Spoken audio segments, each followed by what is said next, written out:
sejam todos muito bem-vindos aqui ao seu Direito ao Ponto, o seu programa da Ordem dos Advogados do Brasil, Seccional Bahia, feito direto dos estúdios aqui da sua TV, melhor, Rádio Alba, em parceria com a TV Alba. Hoje eu vou conversar aqui com a doutora Fernanda Barbosa, presidente da Comissão de Proteção aos Direitos da Mulher da OAB Bahia. Também estará presente aqui conosco doutora Thaís Bandeira, presidente da Comissão da Mulher Advogada da OAB Bahia, que ainda não está nos nossos estúdios. Mas deixa eu fazer minha apresentação. A advocacia feminina tem avançado substancialmente nos últimos anos e as mulheres já são a maioria entre as operadoras do direito.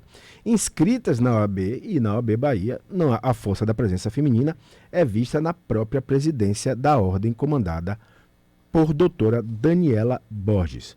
No programa de hoje vamos debater o atual papel das mulheres na advocacia baiana e quais são as perspectivas para o futuro da classe. E conversamos agora com a doutora Fernanda Barbosa, a quem eu dou meu seja muito bem-vinda aqui. Tudo bem com você? Tudo bem, Luiz. Muito feliz em estar aqui com você, com todos os espectadores do Direito ao Ponto. As coisas têm caminhado de uma forma contente para as mulheres ou ainda a gente tem muito caminho a percorrer? Nenhuma mulher tem um dia de paz, né? Mas a gente não pode deixar de celebrar os avanços que a gente vem acompanhando e identificando. Você falou bem da representatividade da OAB da Bahia e, pela primeira vez na vida, inclusive, nós temos em toda a história o maior percentual de mulheres presidentas de subseções do interior de todas as eleições que a OAB da Bahia registrou. Então, pela primeira vez, em todo o interior, nós temos mais da metade das subseções sendo presididas por mulheres. Isso é um reflexo dessa gestão de doutora Daniela, desse pioneirismo dela como a primeira mulher presidente da OAB da Bahia, e reflete também as ações que a OAB vem desenvolvendo para que essas mulheres advogadas, elas permaneçam nesses espaços de liderança, de governabilidade, porque elas entenderam que ali também é o lugar delas. Essa história da advocacia feminina, ela começa como, doutora? Nós temos duas mulheres que são reconhecidas como percursoras, né, na advocacia. Na Bahia ou no Brasil? No Brasil, no mundo, que é Miches Gonçalves e Esperança Garcia. Sim. Então, todo o processo histórico, Luiz, em qualquer espaço de direito, e na advocacia não foi diferente, ele não foi de fácil acesso para as mulheres, porque nós sempre fomos os objetos e propriedades dos homens. Então, eram nossos pais que diziam onde a gente podia estudar e se podia estudar. Há pouco, nós não podíamos sequer votar, nem ser votadas, exercer o nosso direito político.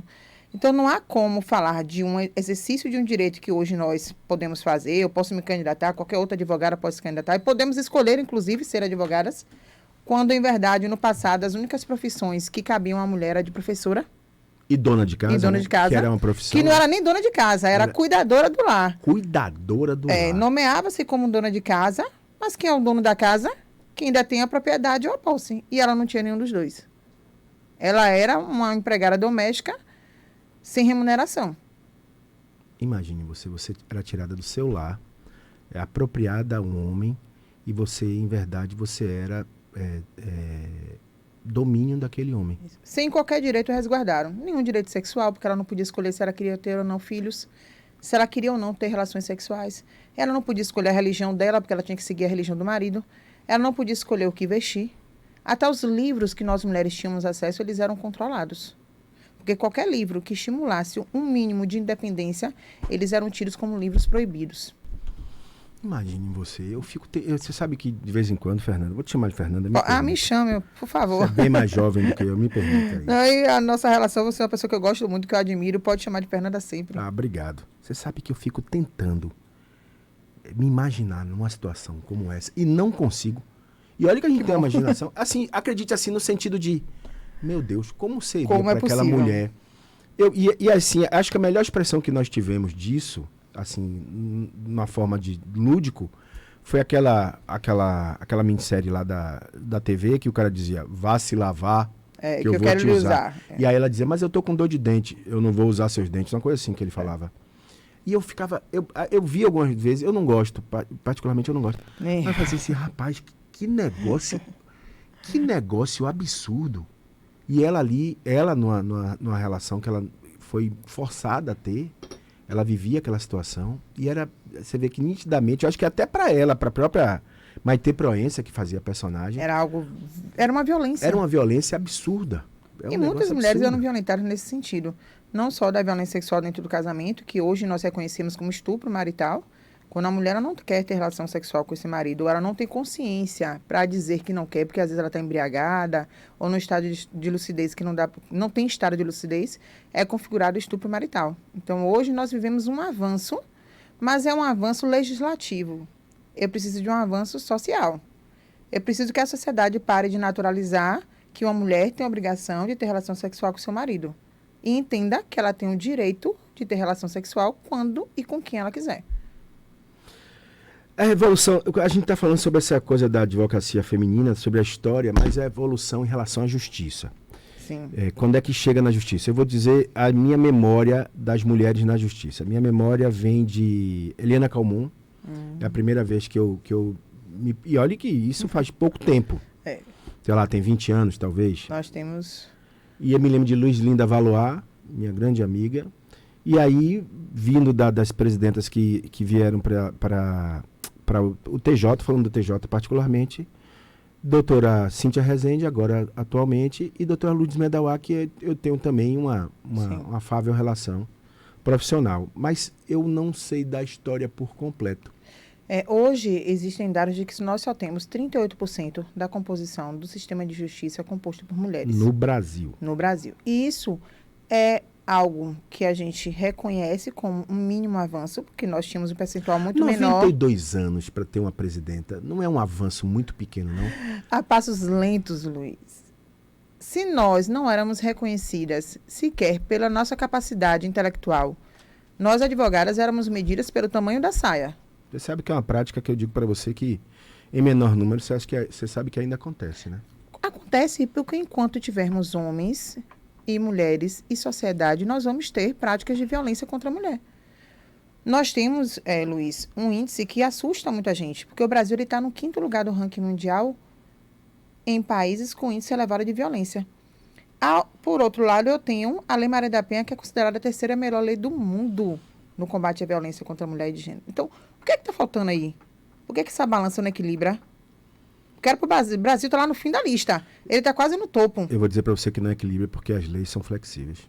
Aliás, eu disse isso aqui à deputada Olívia Santana. Ela falou, Ganem, não é a lei que é flexível, não é a flexibilidade da lei. Eu não acredito na flexibilidade, não é só isso. Lei. É porque nós somos um país hiperlegislativo, nós temos lei para tudo, o que não deveria ser necessário. Se eu tenho uma sociedade com consciência, eu não precisaria de tantas leis. Tá?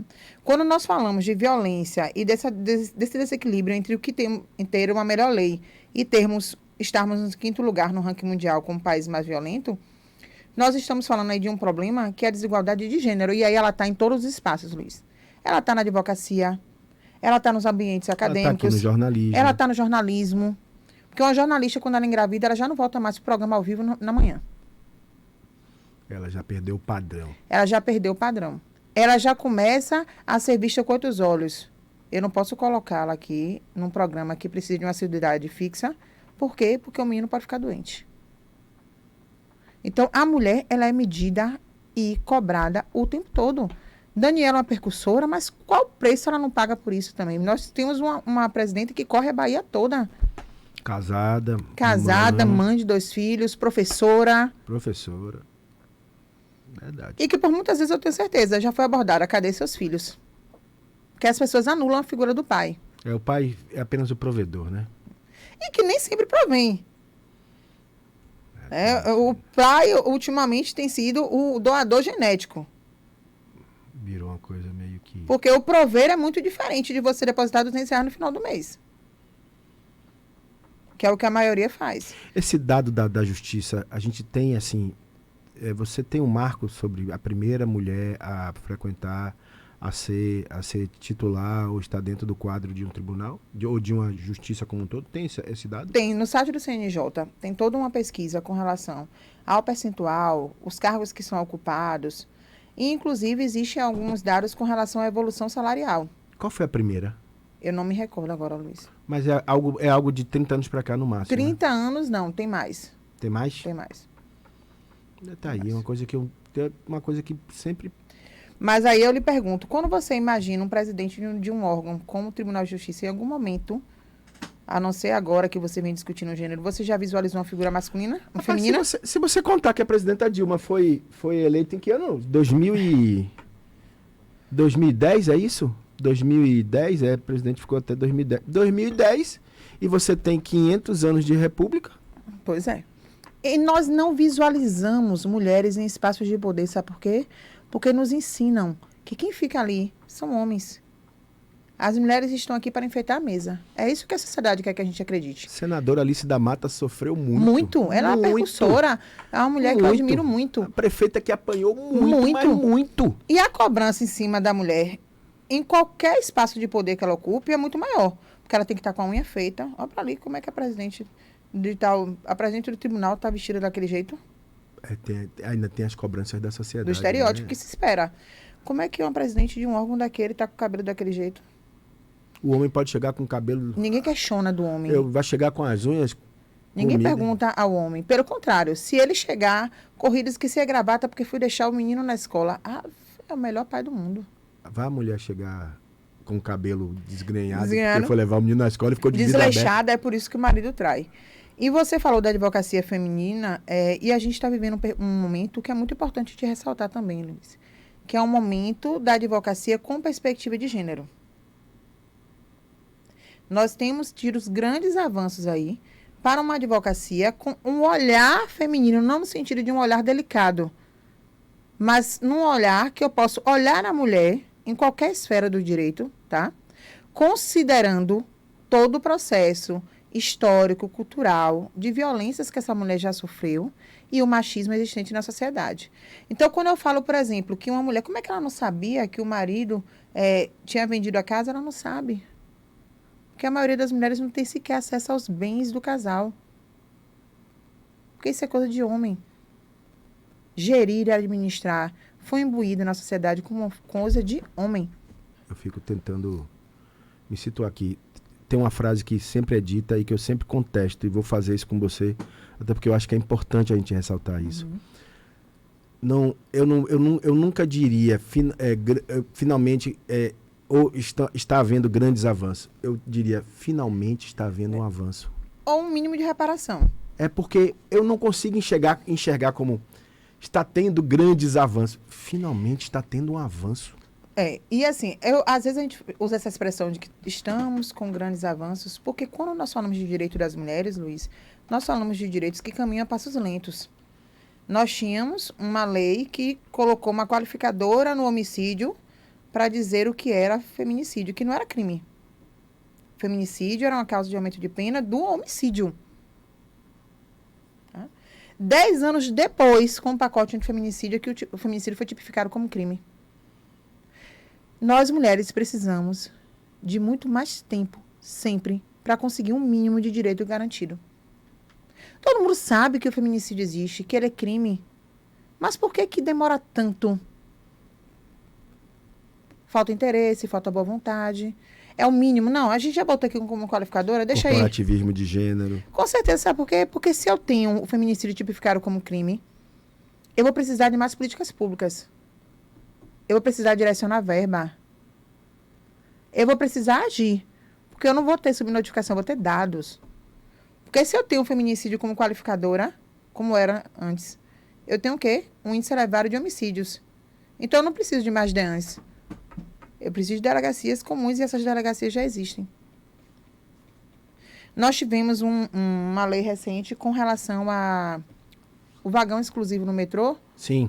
E as pessoas... tudo agora, porque as mulheres querem ter direito a tudo. Gente, existem índices elevadíssimos, Luiz, de violência, de importunação sexual nos transportes públicos. Isso é Aí eu quero que uma mulher, que ela vá trabalhar, porque ela tem que trabalhar, ela tem que deixar o filho na creche, depois ela tem que estudar, e tem que fazer o mercado, tem que voltar para casa. Mas eu não dou a ela um mínimo de segurança porque ela pega um transporte público?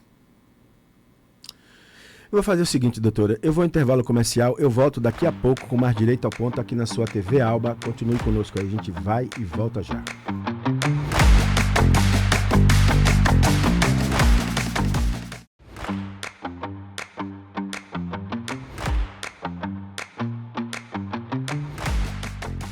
De volta com o seu Direito ao Ponto. Agora também com a presença da doutora Thaís Bandeira, presidente da Comissão da Mulher Advogada da OAB Bahia, compondo aqui a nossa entrevista. Deixa eu dar o meu seja bem-vinda aqui ao nosso Direito ao Ponto. Tudo bem com você, doutora? Como vai? Tudo jóia. Bom saber que você agora está presente também na defesa da mulher advogada. Você que é uma advogada, e eu vou falar isso aqui porque eu falo de público, não há problema nenhum, que também sofreu a violência enquanto advogada no momento passado e que isso também, eu acho que corrobora cada vez mais com o seu currículo de poder fazer essa defesa, não somente da mulher como um todo, porque você tem aqui da colega Fernanda, mas também enquanto mulher advogada. Então, seja muito bem-vinda mesmo aqui conosco. Obrigada, Gani. Muito feliz aqui de participar dessa bancada com você, com Fernanda. Eu e Fernanda temos feito aí uma dobradinha bem interessante na defesa da mulher e da mulher advogada. Eu acho que tem sido uma parceria bem produtiva. Eu estava perguntando, eu ia perguntar a Fernanda aqui nesse segundo bloco, no primeiro bloco, em verdade, a gente estava fazendo uma discussão, falando um pouco sobre o aspecto da mulher na advocacia, e na advocacia baiana, aproveitar já a sua presença aqui, essa chegada da mulher à advocacia baiana. Eu estava dizendo para a Fernanda, inclusive, o seguinte, eu não gosto do texto grandes avanços, eu acho que pequeno avanço, porque 92 anos para chegar a um poder dentro de uma OAB, para mim é um pequeno avanço. Assim, tudo bem que o tempo é efêmero, mas não dá para ver dessa forma. E na advocacia baiana, como é que anda? Nós somos 50% mais mulheres dentro de um sistema.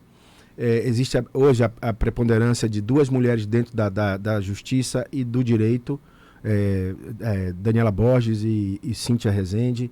Então, como é que anda essa relação na advocacia feminina baiana? É isso, né? Se a gente considera isso um avanço, ou pequeno ou grande, com certeza é um avanço.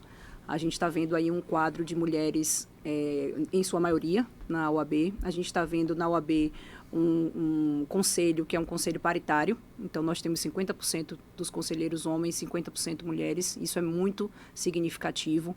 A gente está vendo, ao mesmo tempo, a gente tem uma presidência no Tribunal, né, de Justiça, sendo uma mulher. Na Assembleia Legislativa, nós já tivemos uma presidência feminina, no Tribunal Militar, né, no STM, que também é muito significativo, que é um ambiente... Aqui, depois de 192 anos, isso, uma mulher... predominantemente masculino. Isso aqui na Alba, não sei quantos anos, né, para a gente conseguir chegar... 192. Exato. Então, por mais que a gente diga que isso é um pequeno avanço, isso é um avanço. É um avanço. Isso é significativo. Porque quando fala grande, a gente fica pensando assim, não, a gente avançou um bocado. Não, peraí, caramba. Parece que a gente já está onde deveria. Né? E não é verdade, mas a gente tem muitos avanços. Por outro lado, a gente ainda tem nesses espaços poucas mulheres. É a gente imaginar o nosso STF, que a gente tem hoje, uma ministra. Né? Então, a gente vai trabalhar com números muito pequenos dentro do Poder Judiciário, e aí fazendo um recorte, né, da nossa área aqui de advogadas, dentro do Poder Judiciário a gente tem um número muito pequeno de mulheres nesses espaços. Ainda é pequeno. Como é que anda a questão? A gente está falando aqui, Fernanda, eu citei para ela alguns exemplos, e sobre o respeito à mulher advogada, assim, dentro do estado da Bahia, dentro da nossa esfera. Tem estado menos pior, Thaís? Tem. Porque como melhor, eu sou o cara que quando me chamam de magro, eu digo, eu não estou mais magro, eu estou menos gordo. A gente tem que falar da realidade de uma forma bem séria, bem justa até. Está menos pior? Eu diria que está menos pior, não referente especificamente à mulher. Sim. Mas está menos pior em relação ao respeito das prerrogativas da advocacia como um todo. A OAB tem feito muitas campanhas de conscientização, de debate com os órgãos públicos, né? A caravana de prerrogativas, por exemplo, rodou o interior da Bahia praticamente inteiro, fazendo reuniões em delegacias com o Poder Judiciário, mostrando que as prerrogativas não são nenhum privilégio da advocacia, são direitos que o advogado tem, a advogada tem, enquanto porta-voz realmente daquela parte. Então, eu acho que é um trabalho de conscientização. E aí as mulheres, como estão nesse protagonismo, também têm colocado a sua voz. Eu acho que tem sido um trabalho bacana da advocacia como um todo. O respeito a essa prerrogativa da mulher advogada tem se tornado algo mais normal, por assim dizer. Você sabe que outro dia, acho que teve uma mulher advogada que foi assassinada há um tempo atrás, agora não foi? Em Gandu, há 2 meses. Há 2 meses atrás. Essa ação tem diminuído? Eu não sei se eu posso perguntar dessa forma, mas tem diminuído esse desrespeito? Eu entendo que sim. Você imaginar, por exemplo, na minha época, Minha época parece, né, que tem muitos anos, mas realmente tem muitos anos. Quando eu tive filho, eu fui fazer uma audiência no juizado, a minha primeira filha, hoje Aqui tem em 13 Salvador. anos, fui fazer aqui em Salvador. Ainda não tínhamos esse debate sobre prerrogativas da mulher advogada. As partes já estavam presentes. Eu pedi ao juiz do juizado para que a gente antecipasse o horário da pauta. Então, era às 10, eu pedi às 9h40, olha, excelência, já estão todos aqui presentes, e ele disse que não podia começar. E aí, para quem já teve filho, né, eu estava no horário de amamentação, os meus seios começaram a vazar, eu fiz a audiência completamente encharcada, com a blusa completamente molhada. Hoje em dia, isso jamais seria admissível. Por quê? Porque a gente tem uma luta da advocacia, tem uma luta da OAB por essas prerrogativas. Recentemente, fui ao tribunal fazer uma sustentação oral, tinha uma colega grávida. Ela teve prioridade na sustentação. Não se obedeceu a uma pauta. A gente está falando de uma colega grávida. Ela, obviamente, tem prioridade em tudo. Em fila, em vaga de supermercado. E ela também tem prioridade nos tribunais. E isso não existia alguns anos atrás. Então, quando a gente coloca mulheres nesses espaços, direitos das mulheres passam a ser olhados, respeitados. Começam a ser, na verdade, questionados. E aí sim a gente tem mudanças. Em torno de muita luta. Muita. E muita discussão de um diálogo machista, totalmente machista, né? Sem dúvida. Para você ter noção, Thaís trouxe um dado muito importante com relação ao STM e essa equiparação, né, aos avanços na advocacia e acesso aos espaços nos tribunais. A advocacia da Bahia, ela sempre foi percussora. Então, nós tínhamos a exigência, né, a cobrança, uma fixação de um percentual mínimo de 30%, antes mesmo da advocacia nacional fixar isso na resolução 525, como prioridade, na resolução 05, que foi 2020, não foi? 2020, como determinação. Então, nós temos aí uma determinação da Ordem dos Advogados do Brasil em 2020, de que pelo menos 30% dos quadros da Ordem sejam compostos por mulheres, sendo que a OAB da Bahia ela já tinha esses 30% garantido antes mesmo dessa determinação nacional. E para você ter uma noção de por que hoje nós não temos tantas desembargadoras, tantas juízas, o CNJ veio editar e publicar uma resolução Sim. nesse sentido em 2023, que foi a resolução 525. E para você ter noção, nesses últimos um ano e pouquinho, 15 mulheres juízas já foram promovidas a desembargadoras. E ainda assim não se conseguiu atingir um percentual mínimo de 40%, que é o que a resolução pede. E por quê? Vamos fazer a pergunta de $1 milhão. Por quê? A história, ela nunca foi favorável às mulheres. E se eu tenho um percentual grande de mulheres, eu tenho um percentual muito maior de decisão. Se eu coloco essas mulheres em espaço de poder, eu perco o meu privilégio. Porque se eu coloco uma mulher negra no espaço de poder, essa mulher negra vai pensar também nas mulheres negras. Ela não vai pensar só no umbigo dela, ou no umbigo dos homens, né, como dizem. Então, assim, enquanto nós tivermos tribunais majoritariamente masculinos, os nossos direitos, eles nunca vão ser pensados. Uma sala de amamentação foi instalada no Conselho Federal da OAB depois que Daniela foi presidente da Comissão Nacional da Mulher Advogada, que tinha acabado de ter o segundo filho dela e chegou lá e identificou que não tinha uma sala de amamentação. Você acha que um homem, os presidentes anteriores, eles estariam preocupados com isso? Zero. Não. Então, só mulher para ser mulher, não. A sociedade, ela é sustentada por mulheres. Se hoje nós mulheres disséssemos, não vou ter mais filhos, acabou. Onde a sociedade encontraria força, mão de obra? Lugar nenhum. Porque nós não teríamos mais mão de obra, nós teríamos mais trabalhadores. Zero. Então, assim, a sociedade cobra da mulher, não dá a ela condições dela exercer seus direitos.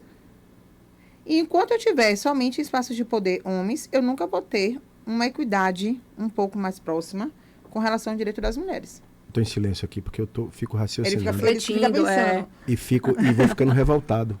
Você sabe que eu fico revoltado? Tem duas coisas que eu sempre digo, e eu tenho dito isso sempre. Todo mundo nasceu de uma mãe. Então, se você não respeita a mulher na condição de mulher, você não está respeitando sua mãe. Você não tem um mínimo de senso ético dentro de casa se você não consegue ver essa coisa igual na rua, nos lugares públicos. E aí eu fico imaginando como as pessoas se dão a esse...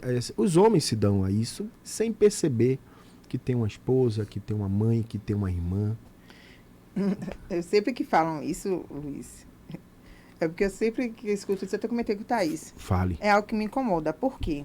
Porque os maiores agressores, eles estão dentro do lar. Então, o homem ele não deixa de agredir uma mulher porque é mãe dele, porque é filha dele, porque é esposa, pelo contrário. Mas não deveria. É isso que eu não entendo, É. entendeu? Não deveria, mas eu falo assim, esse discurso que a gente traz, imagine se fosse sua mãe, imagine se fosse sua filha, é um discurso que não condiz com a realidade, porque ele imagina, ele sabe, ele faz é com a filha mesmo. Mas a incredulidade parte daí. É. Você fala assim, não tem lógica.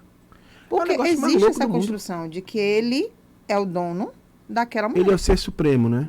Em que momento a gente vai ter uma delegacia especializada no atendimento à mulher somente com mulheres? Amigo, Gunning já era para isso existir. Com certeza. E eu ainda digo mais, Gane, eu acho que a gente precisa não só de mulheres fazendo atendimento de mulheres, mas mulheres com preparo para. Porque é uma situação de acolhimento realmente. E não é simplesmente o fato de você ser mulher que você vai se descontextualizar de uma sociedade machista, de reprodução de machismos, de falas machistas. Então, o fato de ser mulher é muito importante, mas precisa de uma capacitação, talvez de um treinamento, talvez de um aperfeiçoamento nesses atendimentos, para que as pessoas entendam o que é o sofrimento de alguém que sofre uma violência doméstica familiar, como o Fernanda está dizendo, dentro de casa, dentro do lar. Então, essas pessoas que chegam na delegacia chegam extremamente vulneráveis, fragilizadas. Não é só ser mulher, é saber fazer esse atendimento. Porque muitas vezes também é deshumanizada a coisa, né? Sem dúvida, sem dúvida. As formas de perguntar, e veja, tem perguntas que são necessárias. Tem ali questionamentos que devem ser feitos, porque vão fazer realmente ali um contexto de prova importante, mas precisam ser colocadas de maneira a não revitimizar essa mulher, para que ela não se sinta, de alguma forma, responsável pelo crime que ela mesma sofreu. Eu sei que está sendo instalada uma vara, ou foi instalada uma vara de violência doméstica lá em Feira de Santana. É simplesmente por ser interior do estado ou tem uma relação também com a região? É um índice de violência que é maior? Por que foi essa instalação? As varas de violência, elas devem se tornar uma realidade em todas as cidades, porque em todas as cidades existe violência contra a mulher. E esse atendimento especializado, ele é mais do que importante. Por quê? Porque eu chego na vara crime, tenho os pedidos de medida protetiva analisados por um juiz da vara crime. Só que ele deixa de fixar, por exemplo, os alimentos naquela medida protetiva, deixa de determinar o regime da guarda, pelo menos naquele primeiro momento, e aí essa mulher tem que ir para a vara de família para discutir, mais uma vez, alimentos e guarda, sendo que isso já poderia ter sido deferido em sede de medida protetiva, já que há violência. Então, existem muitas, como eu digo, muito cacique para pouco índio. Né? São muitas decisões e que, infelizmente, às vezes confrontam, porque não há esse diálogo entre as varas. As varas especializadas, elas conseguem concentrar tudo isso, né? E dar a essa mulher um atendimento muito mais adequado. Feira de Santana, se não me engano, é a segunda maior cidade de todo o estado da Bahia. Sim. Então, até demorou. E é maior em torno de todo o estado da Bahia. Então, se você me perguntar com relação ao avanço, é um avanço, mas a passos lentos, porque demorou demais. Quantas varas a gente tem de violência no interior? Aqui em Salvador tem 5. Aqui são 5. E a primeira em Feira no interior é Feira? Agora é Feira de Santana. Feira de Santana. Mas já tem previsão? A gente tem interior, Gana, em que não tem delegacia especializada. Eles estão isso eu tenho criando, certeza. eles estão criando agora alguns núcleos especiais de atendimento à mulher, que chama NEAM, porque ela vai para esse núcleo e aí depois sim remete para a delegacia, para que ela tenha um primeiro acolhimento. Então, a gente está caminhando a passos muito lentos. É você imaginar que a nossa legislação, ela é de 2006. E nessa legislação tem lá dizendo que é necessária a criação das varas, é necessária a criação das delegacias especializadas. E agora nós estamos interiorizando essas varas, agora que nós estamos trazendo essas questões mais específicas, né, para o interior do estado. A gente imaginar que está tudo muito lento. Eu quero agradecer, infelizmente meu tempo da TV estourou, são 30 minutos, eu estou estourado de tempo na TV, mas a gente continua pelo rádio. Eu quero agradecer a presença de vocês aqui na TV Alba, no nosso Direito ao Ponto. Eu quero remarcar para a gente poder conversar, porque eu acho que é um assunto, eu disse à deputada Olívia Santana, que é precursora também na defesa da mulher negra, da mulher como um todo, que nós precisamos publicizar de forma mais explícita esses assuntos cotidianamente. Com certeza. Não pode ser somente no 8 de março, não pode ser somente em datas. Datas, tudo bem, datas é a hora do marco, mas publicizar tem que ser cotidiano, tem que ser diário, para que isso se torne uma coisa comum, para que essa relação se torne tão casual, tão normal, que que a gente não precise mais ficar fazendo programas específicos para isso. Mas eu quero agradecer a presença de vocês, viu?